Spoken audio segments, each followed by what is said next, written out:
तेजा सिंह जी, अभी हम लोग पहले जो आपका इंटरव्यू लिए, अब एक सवाल जवाब हुआ, उसमें ये हुआ कि एमएलसी चुनाव में रविशंकर सिंह पप्पू ही भाजपा से प्रत्याशी होंगे और चुनाव भी जीतेंगे, जैसा आपने कहा था। जी जी। तो अब चुनाव नज़दीक है और ज़िले में करीब 2600 के आसपास मतदाता हैं, 18 बूथ है। ऐसे में आपके नेता की क्या तैयारी है?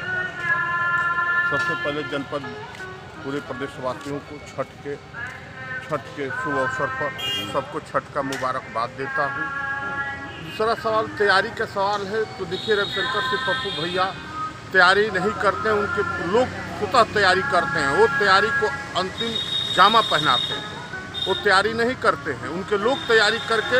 अब उस दिन भी मैं बताया था वो बैठे हुए हैं और जो है कि नहीं इंतज़ार उनके लोग कर रहे हैं। जब उनका असली अंतिम जामा जो पहनाना होता है वो भैया आके पहना देंगे। नहीं, सवाल ये भी आ रहा है कि रविशंकर सिंह पप्पू भले ही भारतीय जनता पार्टी से टिकट मांगेंगे, लेकिन एक लगता रहा है कि नहीं, उम्मीद कम है, ऐसा लोग बता रहा है लोग। रविशंकर सिंह पप्पू भैया वो किससे मांग रहे हैं, किससे नहीं मांग रहे हैं, उनका विषय है। जनपद के उनके समर्थक, नहीं, आप प्रतिनिधि हैं उनके ना? नहीं, मैं बता रहा हूँ प्रतिनिधि हैं, तो उस पर जो है वो उसकी जानकारी उनको है। मैं बार बार कहता हूँ उनके लोगों, उनके मतदाताओं को जनपद बलिया में प्रधान, जिला पंचायत मेंबर, सभासद और क्षेत्र पंचायत मेंबर, उनको दल से मतलब नहीं है। भैया जहाँ से जिससे जैसे लड़ेंगे, यार बार बार कहता हूँ कि वो उनके साथ हैं। नहीं, बात सही है। अब सवाल ये आ रहा है कि चुनाव नजदीक है, छठ पूजा है, दीपावली है, दशहरा सब बीत गया। जी जी। लेकिन आपके एमएलसी साहब का कहीं होर्डिंग शुभकामनाओं का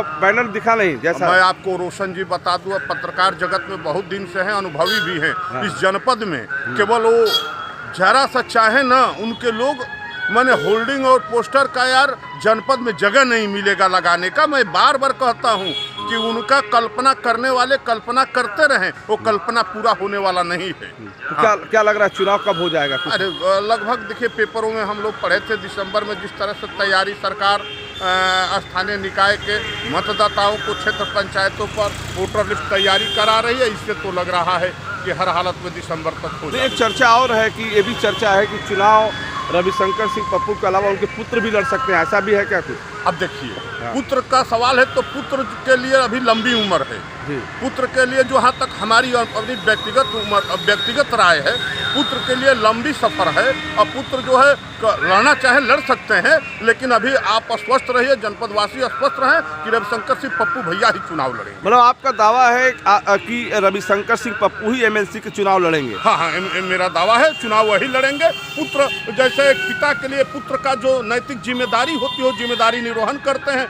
आपको बता दूं, जनपद बलिया में 3 दफे हम लोग भी चुनाव लड़े हैं, लेकिन जिस हिसाब से उनके पुत्र हर क्षेत्र पंचायत मेंबरों के दरवाजे पर जाकर उनके चौखट को सलाम करने का काम किया है वो लड़का, वो इतिहास में स्थानीय निकाय एमएलसी चुनाव का एक पहला अनोखा कार्यक्रम दिखाया है। और यह उसके जीवन के भविष्य के लिए, यह उसके कर्म जो है यह बता रहा है कि आने वाला समय यह उत्कर्ष बाबू उर्फ बिट्टू बाबू के ही हवाले होगा, लेकिन अभी नहीं। एक सवाल और है, क्या अगर यदि भारतीय जनता पार्टी टिकट नहीं देती है तो फिर क्या हो?